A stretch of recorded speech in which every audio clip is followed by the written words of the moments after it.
Hi, I'm Celso from Guará.ca, and today I want to tell you about this new 3D printer I got over the holidays, the Reflex RS. Not the Turbo, the RS, the one that has been out for over a year. I know it's not the best resin 3D printer out there.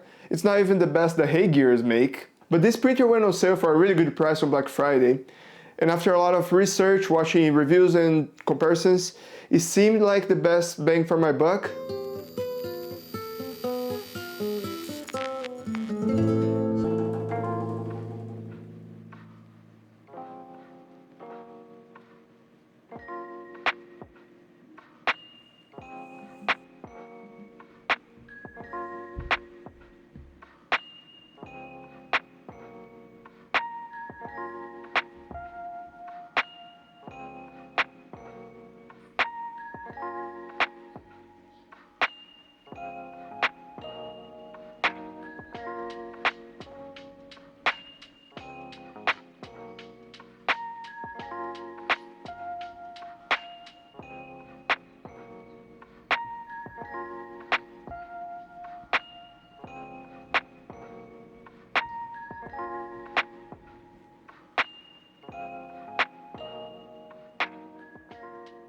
The main reason why I wanted to go back to resin after spending so much time only printing FDM, well, there's two: smoothness and detail. So for my first model, I picked the most detailed model I ever made. This Rhino was made for a TV show called Jane that airs on Apple Plus. And when I picked this model, I knew for a fact that not all the detail were gonna come true.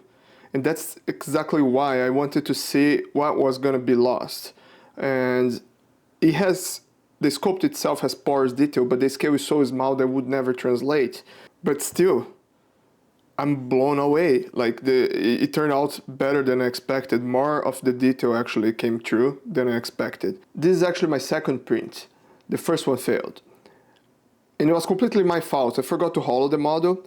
And this is not necessarily a mandatory step, but this model at this size, being solid, would weigh about 500 grams and also waste a lot of resin. So I'm kind of glad I got the fail, because it made me do a little bit more research and start preparing the models a little bit better. And also understanding how the printer actually works. Not only the model was getting too heavy for the amount of supports holding, it was actually like creating a vacuum and sucking into the glass, not glass, into the vat, right? And that pulled the model straight out of the supports. Again, not the printer's fault. I think any printer would have gone through the same problem. I could have made the supports stronger, and that would prevent this if I actually needed the model to be solid. But it was just an oversight, me being too excited to get printing and not doing the prep properly. As for my second model, I wanted to test how smooth and sharp details I can get from this printer. So I chose these robots that I made for a short film that I'm working on.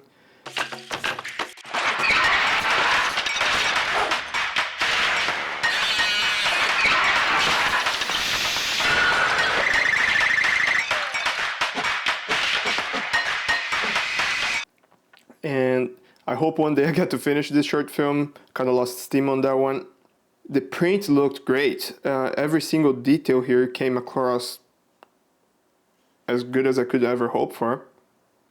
And I printed this one with the 50 micro resolution, just to see if I could spot the layer height, how big of a sacrifice it is to exchange faster printing speeds for a little bit lower resolution. And for smooth models like this and things this big or bigger, I would definitely use the 50 micron. Anything smaller, I will be using 30, or anything that the detail is more essential and I don't want to do like primer or anything.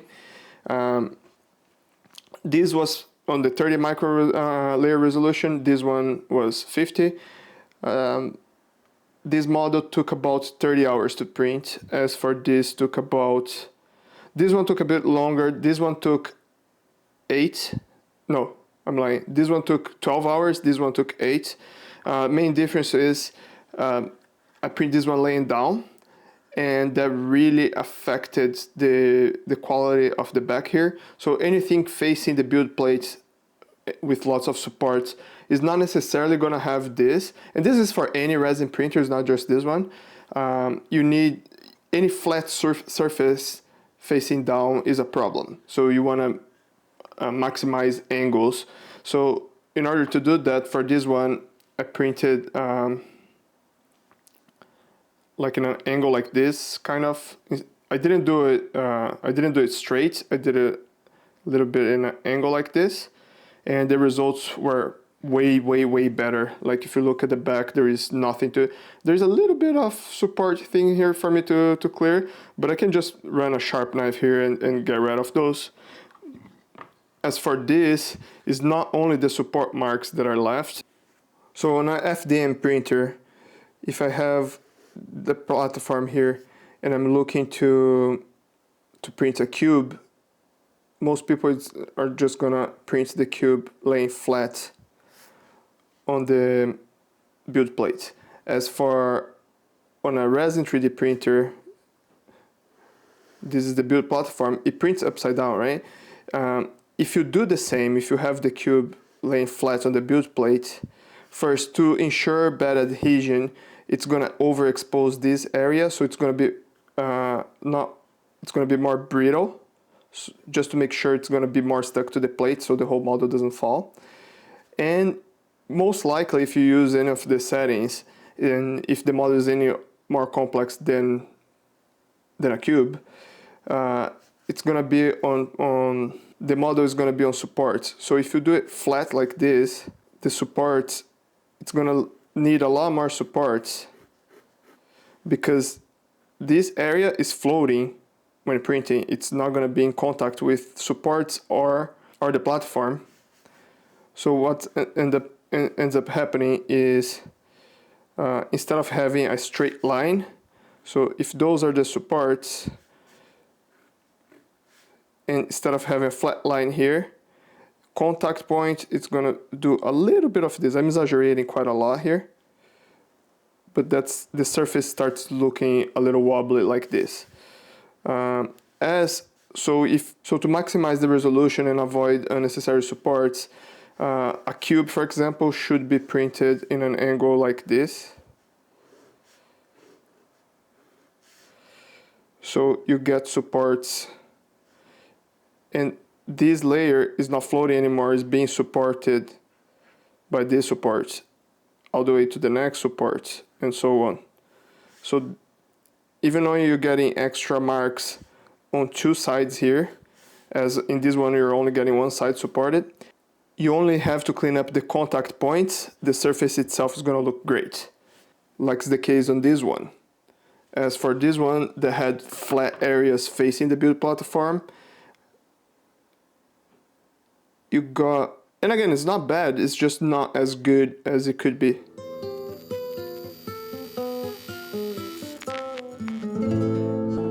Before I get to the Heygears slicer, I just want to show you a couple of things that I did in ZBrush. In the case of the Rhino, this is not how detailed the model was on the real model.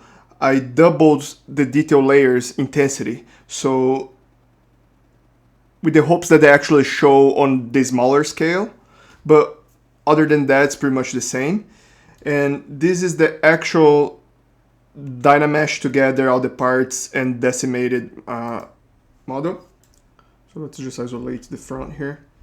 And you can tell that it causes a little bit of artifacts and loses a little bit of the detail in comparison to the actual model. It's a lot sharper. I would only want to preserve this level of sharpness and detail if I was actually going to print a lot bigger. So it's quite a difference from the Rhino to this model. For the print here, I Dynameshed everything together, and I actually added a few cylinders and filled some holes so the mesh wouldn't be floating. Anything couldn't be floating, because on the animation file is quite a bit of parts that in real life wouldn't make sense. So when you get extremely close, you start seeing the decimated artifacts, right? The Dynamesh and decimated artifacts. But on the printer, those are too small to show up on the actual print. And this is the model I'm about to print. It's Hollow Knight's Little Ghost. or vessel, or depending on how you call him. I've been playing this game with my son and he really likes it, and so I'm printing this for his birthday because we're doing a Hollow Knight themed birthday party. Anyways, the main thing that I did different for this one is I have separate pieces. So I made little pegs to connect the pieces and I booleaned them pretty much for each piece here. Let's get the cape, it's a bit easier to see. So I got the body, I duplicated, inflated a little bit, and booleaned it out of this mesh. So for the cape, it has both the head booleaned out of the top and the body booleaned out of the bottom. You can see it's the opposite of the cape on the neck area. And I always try to do either a square peg, like a more squared shape, taper, like pyramid-like, or two round ones. If I'm going round, I do two, so I can know exactly how it fits. If I'm going with a single one, I do it square, so it also only fits in one direction. You got the pure nail, it's the last sword that you get on the game, because my son likes the look of that one more. This is Heygears Slicer Blueprint. I only used twice, this is my third time using, but it's pretty straightforward. My first time around I had some hiccups, just because I'm coming from Bamboo Labs and the order of things is a little bit different. So let's start a new file here, new local project. You pick the printer, mine is the RS. I don't have this thing, so no. Choose application, there's only one. Choose resin, I'm using their water-based,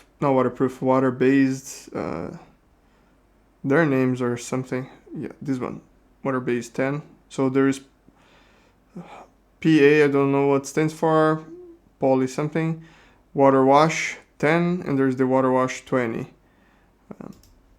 Apply. Okay, so I just need to select my files, import. That's pretty good. Everything was imported fine. Can I select? Yes, I can select multiple objects by holding shift. Might work on the outliner too, I'm not sure. So first thing I'm going to click on repair. This was exported from ZBrush and was decimated, so sometimes it leaves a little bit like open holes and like a non-manifold edge or something. So now for orienting the pieces. Ideally, you shouldn't have any flat areas facing down. So let's pick this one and let's see what the auto orient is gonna do with this. Okay, actually I would probably lean this a little bit more, but because of the shape of the base here, if I do more, I will get supports on this side, and I don't want that. This way, supports are only gonna happen on the bottom part, which is easy to send. So I will take what they gave me here. For the sword, I'm actually curious. Okay, so it gave me. This is not ideal, I think. I would lean on the side more, like on the upright a little bit more. I will keep it as is for now, just to see how tall the print is gonna be, and then depending on how tall the whole it's gonna be pretty tall. So, because if I take this one, okay, that's not what I want, because I want to keep the supports mostly on the lower part, and this is the thing where I gotta make a trade, right?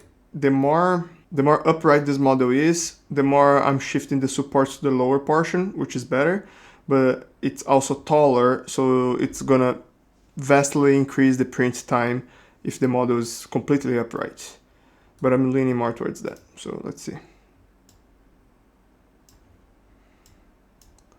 And of course, having the face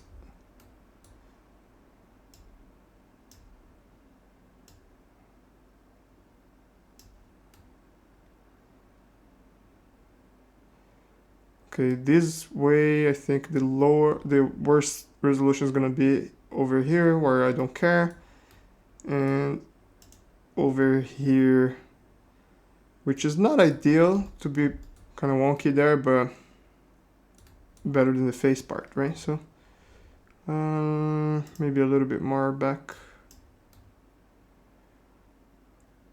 Okay.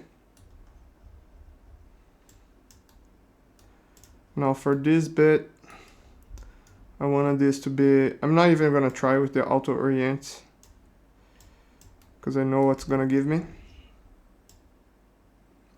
And this has 0 flats, maybe a little bit here facing down, and minimizing supports on the visible area there. If anything, I might lean this way a little bit, so any possible supports here are gonna go towards the back. Okay, so now that I have oriented the pieces with points facing down and avoiding flat areas being completely horizontal, I'm gonna move on to the next step here, and that's making it hollow, because it's a Hollow Knight, you get it. And now that I made it hollow, I can actually lower the slicer here and see how thick it got and where. Go through the layers pretty much.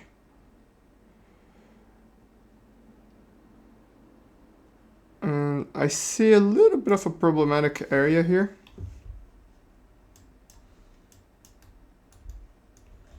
But I'll fix that. So those pockets here, I'm just trying. Oh, they do connect to the bigger area, so it's not as much a problem as I thought it would be. Okay, this is fine. And the sword is thin enough that I don't need to hollow it. If anything, it might be too thin at the top, and I don't even know if the top here is gonna print. But I'm gonna try anyways. It's good to, I know it's not ideal. I can fix with a little bit of sculpting with afterwards if it breaks. But I wanna see, the reason why I'm not going back to ZBrush and fixing that is because I actually wanna see if it prints. So on the future, when I get to another model, I know what to avoid and how far I can push. So now that all the parts that need to be hollowed are hollowed, they also need a hole. So let's do a hole. Gonna keep all the standard things here, except this penetrates through. The penetrates through, if I put a hole on the back, it's gonna shoot all the way to the front, and I don't want that. And my rule of thumb for the holes on a hollow model is to have always 2. So when you're washing, I need so minimum of 1 to avoid the pressure building in when the resin is actually printing. If you don't have any holes, your model is gonna be completely filled with resin, and not only that's gonna waste a lot of resin. If you try to clean up, it's gonna make a mess, and I learned that the hard way. And with time, the resin might eventually creep out of the model, separating the layers and destroying your model a little bit, and also making a mess afterwards, right? Like whatever it starts creeping out, it's gonna. So I usually do 2 holes minimum, entrance and exit when washing, and also allows for air to get in and not have as much resin stuck when you're printing. So I'm gonna do 2 on the pegs here. And I don't think it hurts to having another one on the flat area here, just for the sake of it. The peg one might not actually come true. We'll see. So you see what I mean? Because the peg itself wasn't hollow, the hole didn't make it all the way across. So for the pegs, so for the holes, I can keep pretty much the default settings, but I always turn off the penetrate through. And because I want to place a hole in the peg here, I can adjust the hole depth to be a lot stronger. So I'm gonna do 15. just to make sure it comes true. Okay, you see how big the little peg is now? And I usually do 2 holes. I'm gonna do a third one here just in case. This one was a success. Let's go for the cape. I'm gonna poke this cape full of holes.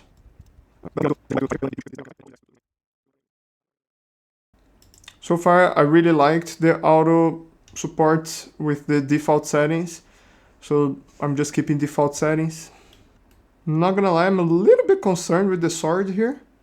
But if it says it can do it, I'm gonna trust it. So now I can actually go back to prepare.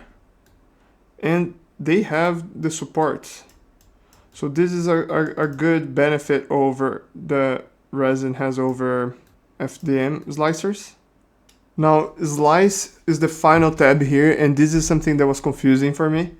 You pretty much already set the layer resolution before, you can change here. Again, I haven't done any changes on the previous models and they look great, so I'm gonna keep it that way. So here's the tricky part. When you click on slice, it does it, it kicks you out of the model editing page. And you actually get a notification on your phone when it's done slicing, which is great because it takes a minute.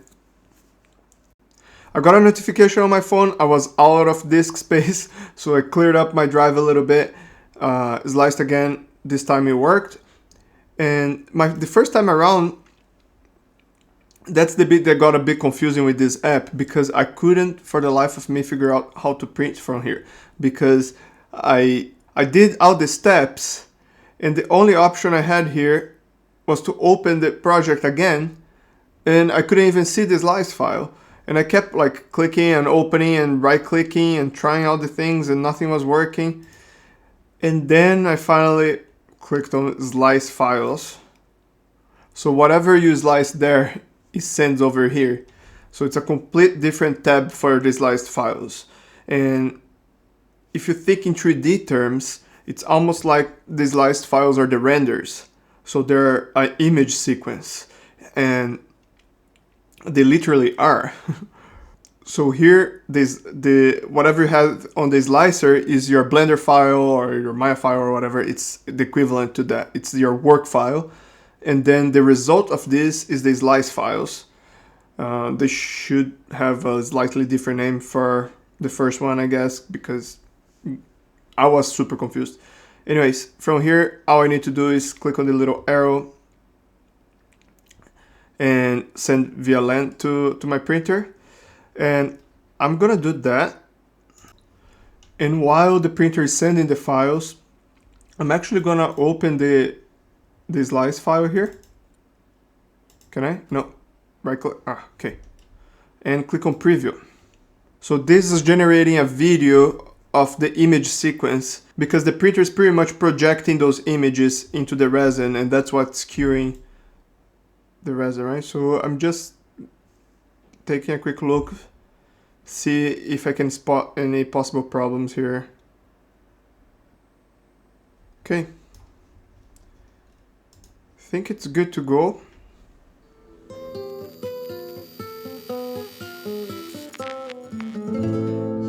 So here is the Heygears RS. I keep it on the floor on some rubber mat. It helps me minimize vibration and keep my workspace for actually working on the prints.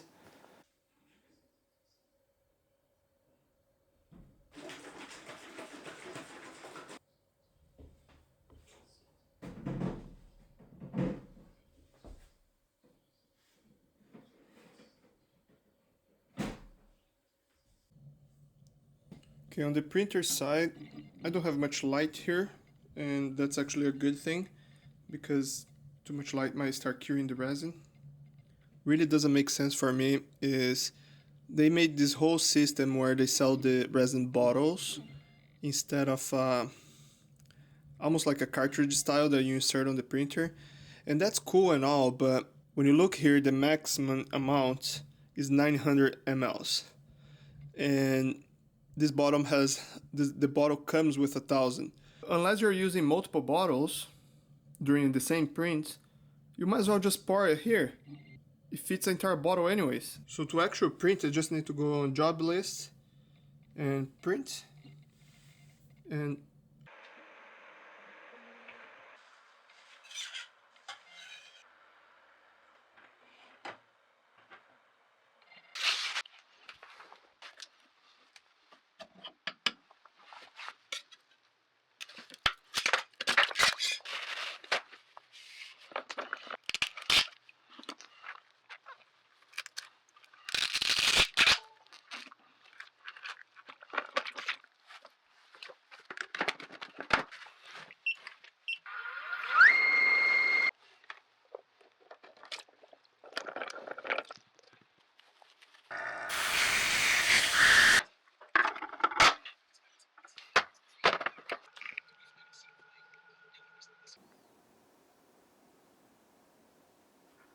I think it turned out pretty good. I went very gentle with the texturing of the mask. I didn't want it to be jarring, just like a cool, nice detail, and it came across great. Layer lines, I went in with the point, with the 30 micron, so layer lines are mostly invisible. And I knew that I couldn't see layer lines on this one, so why am I concerned about this? It's because it's a giant spherical object, and layer lines are usually more visible when you have something that's very spherical. And to be honest, I don't think, I was looking at it earlier and I could kind of tell a little bit, but with the lighting that I am in now, I can't even see it. The cape turned out great. I had to grind a little bit of my boolean, didn't account for the overhangs, so I had to grind a little bit of this with a Dremel, and that was fun. Okay, it's not too bad. So the cape and the body there, with the hands. His sword, I didn't think the point would make it, and he actually did, which is awesome because it's thinner than the supports at the edge there, and seems fine. I don't want to glue it now because I'm gonna paint separately, so just helps me with the painting process. And the base, because his feet ends in little pegs pretty much, it's not gonna, I thought with my little boolean there it would stand by itself, but it doesn't. I should have done a better job there. So it's pretty much only gonna stand when I actually glue it, but this gives a basic idea of how it's gonna look like. I'm pretty happy with it.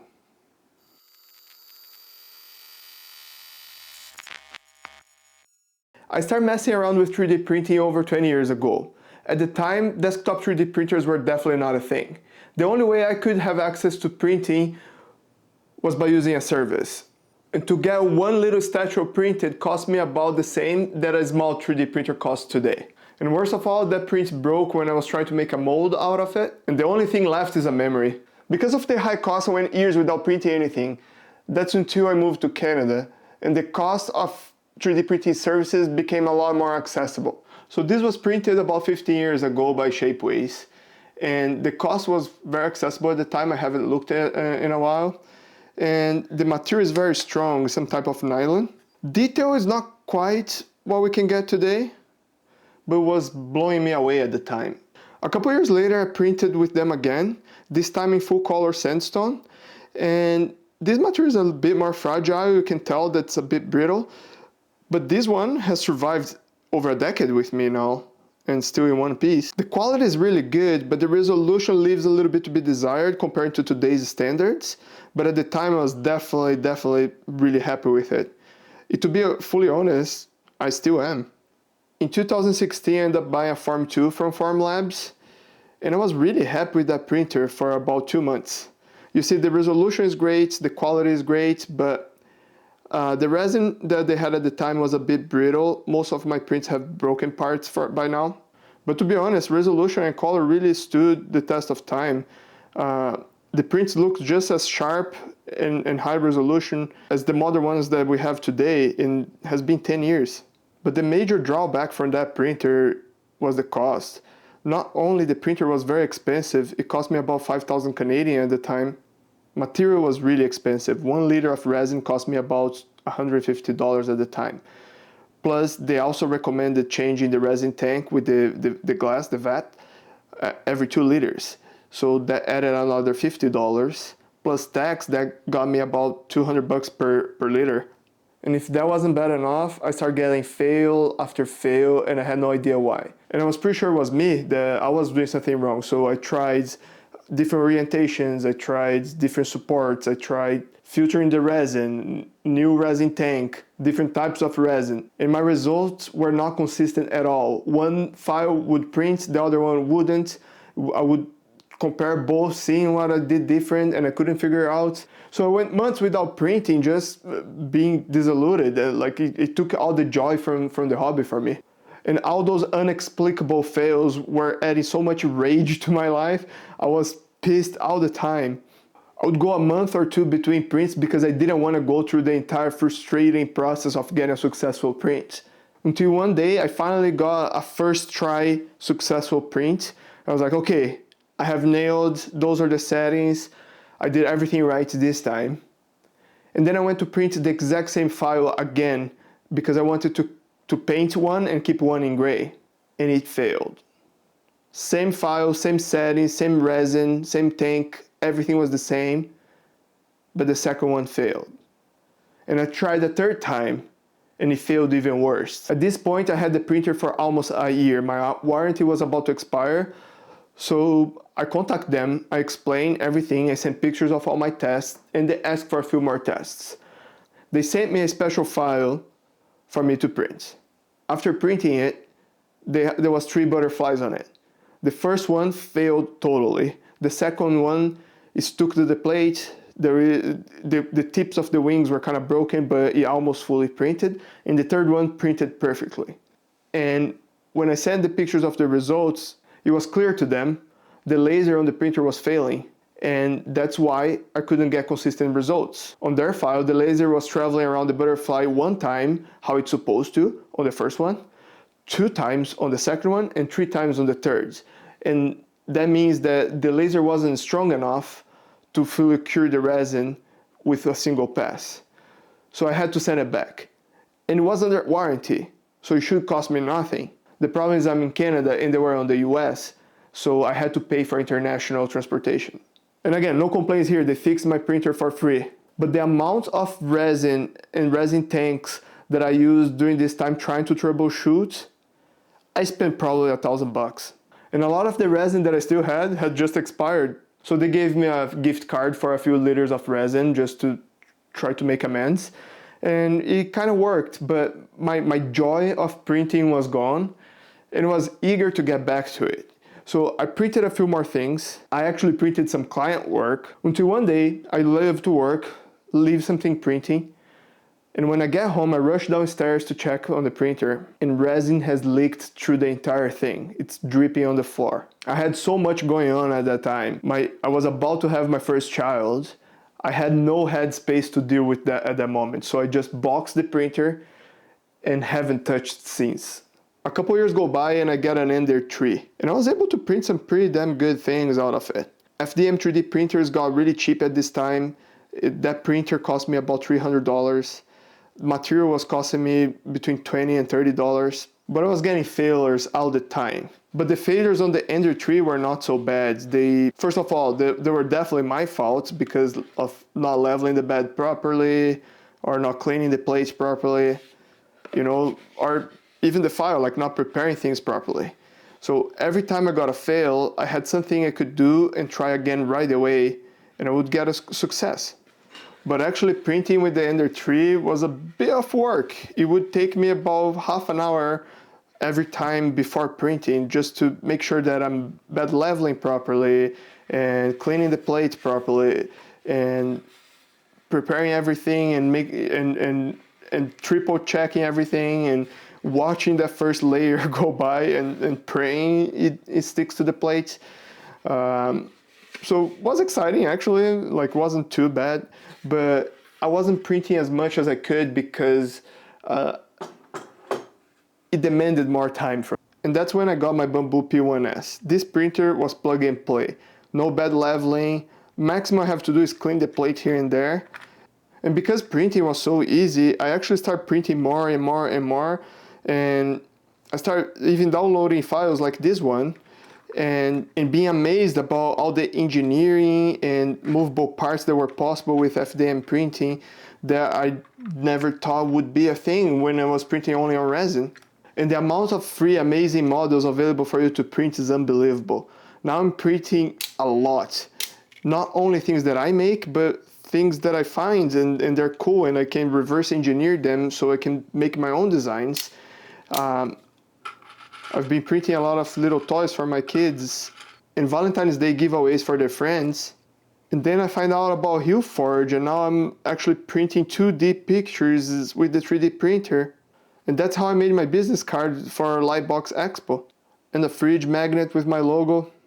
And now my kids are getting into 3D printing too. This is something that my 6-year-old designed and I printed for him. But anytime I print one of my characters on the Bamboo printer, I start missing the resin printer. I start looking at my old resin prints and comparing, and the quality is really different, especially when you put it side by side.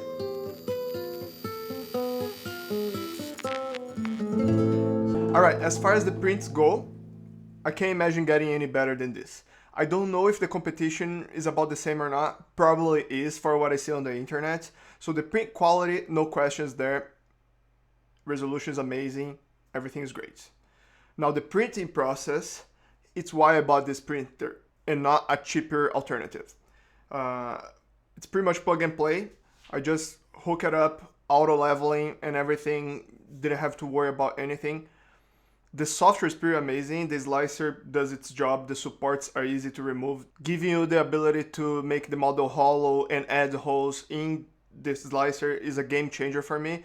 I don't know if the other slicers are capable of doing that or not, but back at the Form 2 days, you couldn't. I had to do all in ZBrush and that was like the hardest part of the process. Now it's just a few clicks. As far as the printer goes, it seems to be made of really premium materials. It feels premium in every way. It looks great, despite me having it on the floor. The only things I don't like about this printer happens after the print is done. Because the way they have the build plate is just a flat sheet of aluminum, I think. Resin goes on top.